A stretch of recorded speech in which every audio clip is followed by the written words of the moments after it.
Shalom, que o Senhor te abençoe grandemente em nome de Jesus. Estamos aqui com mais um devocional, Provérbios 3. A gente está dando sequência no nosso devocional de ontem, tá? Se você não é inscrito ainda no nosso canal, se inscreva, dá um joinha, né? Faça com que esse vídeo seja levado para mais pessoas, se caso ele tenha te ajudado. Ontem nós falamos aqui de Provérbios 3, de princípios, que quando nós seguimos esses princípios, nós temos, quando você segue um princípio, existe recompensa, tá? Recompensa só existe quando se segue princípios. E o princípio em Provérbios 3 é: filho meu, não esqueça os meus ensinamentos. Lembre-se sempre dos meus conselhos.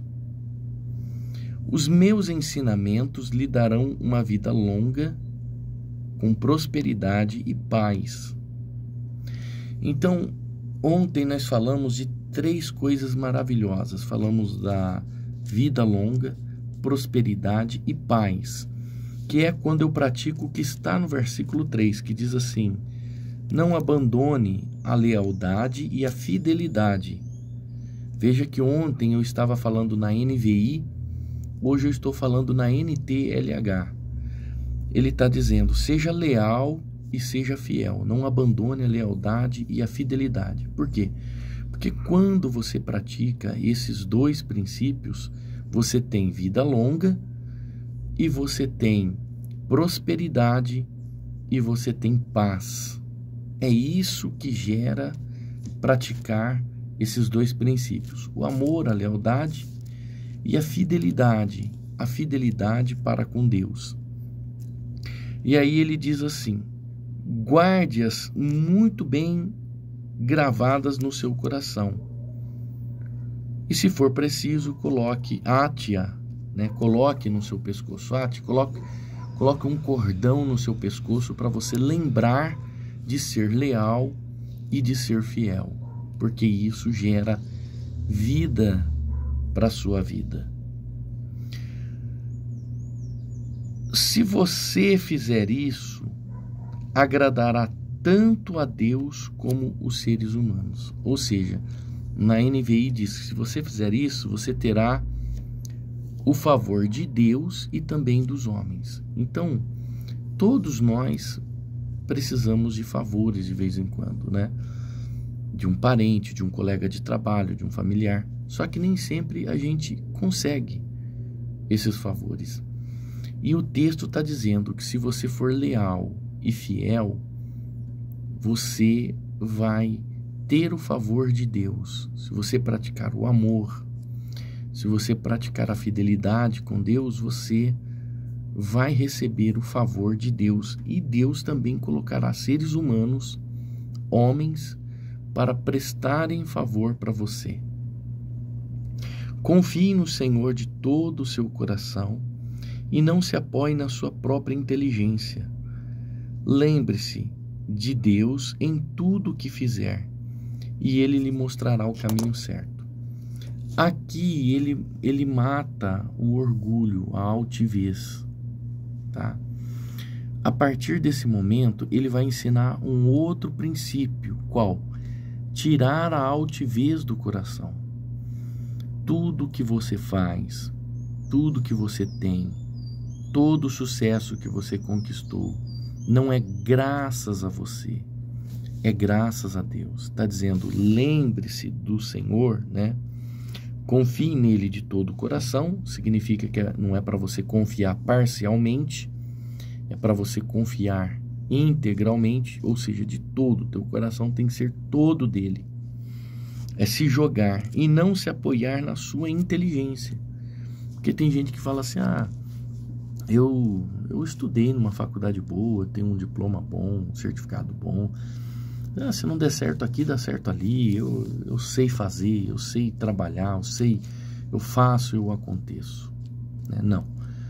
Não se apoie na sua inteligência. O texto está dizendo: e lembre-se de Deus em tudo que você fizer. Tudo que você fizer. Foi o que nós falamos ontem. Aquele bolo gostoso que você fez, graças a Deus, Ele quem produziu o trigo, foi Ele quem fez a galinha, criou a galinha para produzir os ovos, foi Deus quem fez os fungos para se produzir o fermento, não é isso? Foi Deus quem criou a soja para se produzir o óleo, a vaca para produzir o leite, enfim, tudo vem de Deus, nada vem do ser humano. Então, seja grato a Deus por tudo que você faz, todas as suas habilidades, nada pertence a você, tudo pertence a Deus. Então, quando você trazer a glória para Deus, o que acontece? Lembra do que eu disse para você?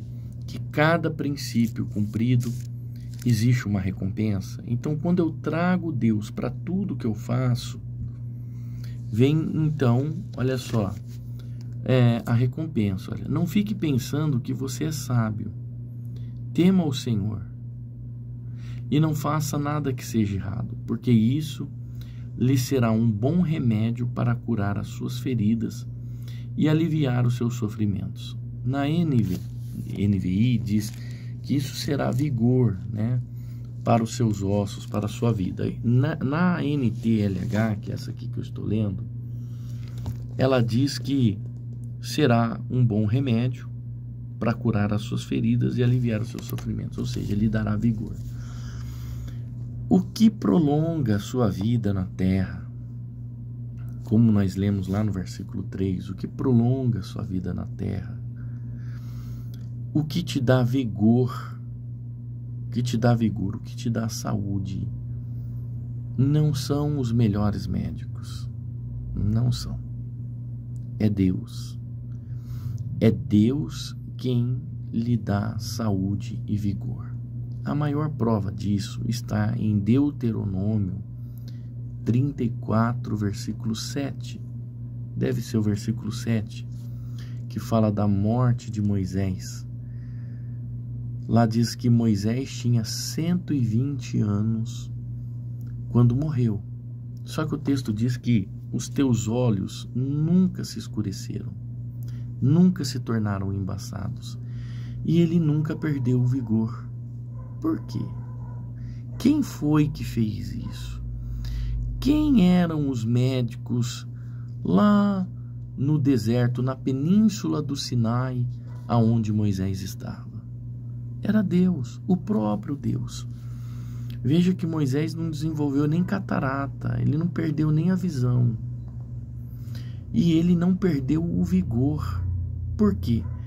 Porque ele seguiu esses princípios. Tudo que aconteceu, Moisés trouxe a glória para Deus. Tudo. Toda a glória ele trouxe para Deus. E isso fez com que Moisés tivesse vida longa e vigor, saúde.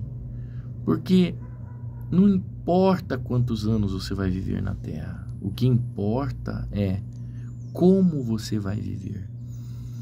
Não adianta você viver 100 anos na terra em cima de uma cama, dependendo de fralda, de ir para hospitais toda hora, de alguém ter que dar banho em você.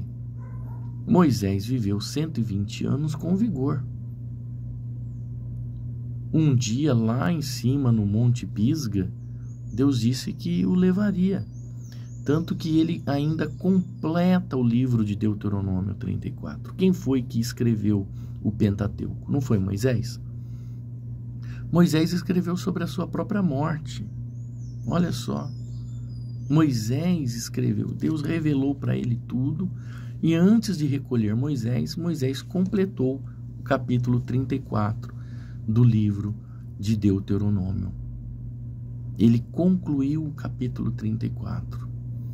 Ou seja, com todo vigor, com vitalidade, ele estava, Deus levou ele no Monte Pisga, com 120 anos, com todo esse vigor, toda essa vitalidade, Deus disse que iria recolher, que chegou a hora dele. E ele teve que escrever sobre a sua morte. Então, saúde. Nesse capítulo 3, ele fala dessas recompensas. Ele fala de longevidade, ele fala de prosperidade, ele fala de paz e ele fala de saúde. Saúde. Quando se cumpre os princípios estabelecidos por Deus. Então, obedeça, faça, siga os princípios. Tem gente que quer colher sem ter plantado nada. Tem gente que quer recompensa sem ter plantado nada. Ah, bispo, eu vou fazer uma oração forte. Tem coisas que a oração forte não resolve. Tem coisas que resolve plantando. Não estou dizendo que a oração não tem poder. A oração tem poder. Mas como você pode colher alguma coisa que você não plantou? Então, siga os princípios estabelecidos por Deus e você vai viver isso. Você vai ter longevidade, você vai ter paz, você vai ter prosperidade, você vai ter saúde. Por quê? Quando eu sigo os princípios. Olha, princípio para prosperidade, longevidade e paz estão no versículo 3. Amar, ou seja, ter benignidade, ser leal, e ter fidelidade é ser fiel, tá? Então, quando eu amo o meu próximo, quando eu sou uma pessoa amável, quando eu entendo, quando eu tenho empatia, talvez se a palavra empatia existisse naquela época, teria sido colocado aqui no lugar da lealdade, do amor. Empatia é quando eu sinto a necessidade do meu próximo. Então, existem pessoas que elas não conseguem sentir o que o outro sente. Existem pessoas que não conseguem ter amor. Ou como diz aqui na NVT, ela fala de lealdade. Tem gente que não consegue ser leal. Está aqui, é um princípio. Olha.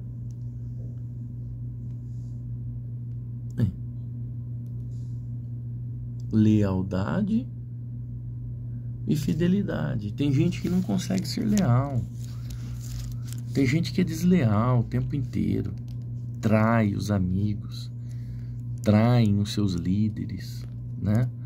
Não é esse o motivo de estar cheio de igrejas por aí?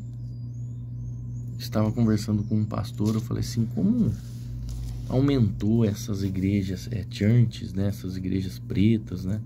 Ele falou assim, bispo, eram líderes de células que chegou um momento, achava que era pastor, sem ter mesmo cursado um seminário, frequentado uma universidade, a pessoa sai e funda um ministério, abre lá um ministério. Então, não são leais, não são pessoas leais. E a fidelidade, ser fiel a Deus. Não existe possibilidade nenhuma de eu trocar Deus, de eu substituir Deus por qualquer outra coisa. Então, nem mesmo com uma arma apontada na cabeça existe a possibilidade de eu trocar de Deus. Deus é o meu Deus, Ele é o meu Senhor, sempre será o meu Senhor. Eu serei fiel a Ele, não vou trocar Ele por um copo de cachaça, um pino de cocaína, não vou trocar Ele por um cigarro de maconha, né? Às vezes as pessoas falam que Judas era um traidor, trocou Jesus por 30 moedas de prata, mas tem gente que troca por muito menos, não é? Por um cigarro de maconha, um pino de cocaína. Eu não sei quanto custa um pino de cocaína, mas custa bem menos do que 30 moedas de prata, que deu para comprar uma propriedade, né? A Celdama, ele comprou a Celdama com as 30 moedas de prata. Então, nós temos que rever esses conceitos. Quando eu sou leal e fiel, né? Então eu recebo o favor de Deus e isso trará prosperidade, isso trará paz e longevidade. E quando eu trago Deus para o centro de todas as coisas e reconheço que Ele é o Senhor, então isso trará saúde para os meus ossos. É o que está na Bíblia Sagrada, no livro de Deus. Deixa eu orar por você. Senhor, em nome de Jesus, eu entro na Tua presença e agradeço ao Senhor por dar estas respostas, estes ensinamentos, essas direções importantes para a nossa vida. O teu livro sagrado nos instrui e nos faz mais do que vencedores. Obrigado, Senhor. Abençoe o nosso dia de hoje, a vida dessa pessoa que faz esse devocional. Abençoe os nossos planos, os nossos projetos. Abençoe a nossa vida financeira, a nossa saúde. Dai-nos longevidade e paz. Eu lhe peço esse favor, em nome do Senhor Jesus Cristo. Amém. Amém. Deus te abençoe. Shalom.